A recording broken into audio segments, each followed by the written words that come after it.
Voter slip नाही, फोटोही गायब, मतदानाला जाऊ कसे साहेब।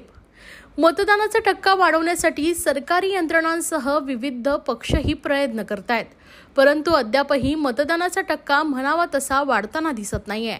त्यात आता 5व्या टप्प्यातील मतदान 20 मे रोजी होत असून या टप्प्यातील मतदानाचा टक्का वाढवण्यासाठी प्रयत्न सुरू आहेत। त्यानुसार मतदानासाठी मतदारांना त्यांचं मतदान केंद्र कुठे आहे याची माहिती मिळावी यासाठी केंद्रीय निवडणूक आयोगाकडून मतदार माहिती चिठ्ठीचं वाटप करण्यात आलं आहे।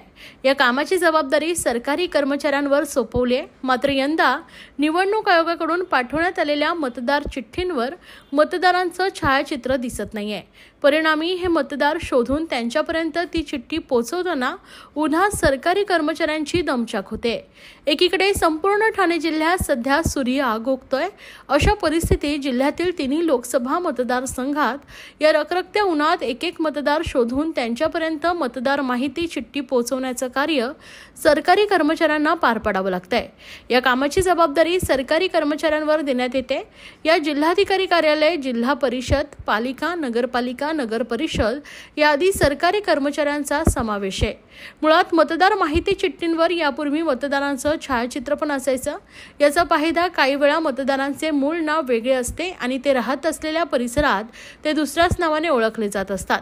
अशावेळी हे छायाचित्र दाखवून ते ज्या परिसरात राहतात तेथील व्यक्तींना त्यांच्याविषयी माहिती विचारून ही चिठ्ठी त्यांच्यापर्यंत पोहोचवणं सोपं व्हायचं।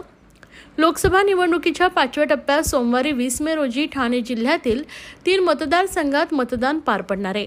या निवडणुकीचा प्रचार आता अंतिम टप्प्यात आला। त्यानुसार मतदारांना मतदान करणं सोपं जावं, त्यांचं मतदान केंद्र नेमकं कुठे आहे, ते कोणत्या विधानसभा क्षेत्रात येतं, त्यांच्या मतदार यादी क्रमांक, मतदान केंद्रातील त्यांच्या मतदानाचे कक्ष कोणते याची माहिती त्यांना व्हावी याकरता निवडणूक आयोगाकडून मतदार माहिती चिठ्ठीचे प्रत्येक वेळेस वाटप करण्यात येते।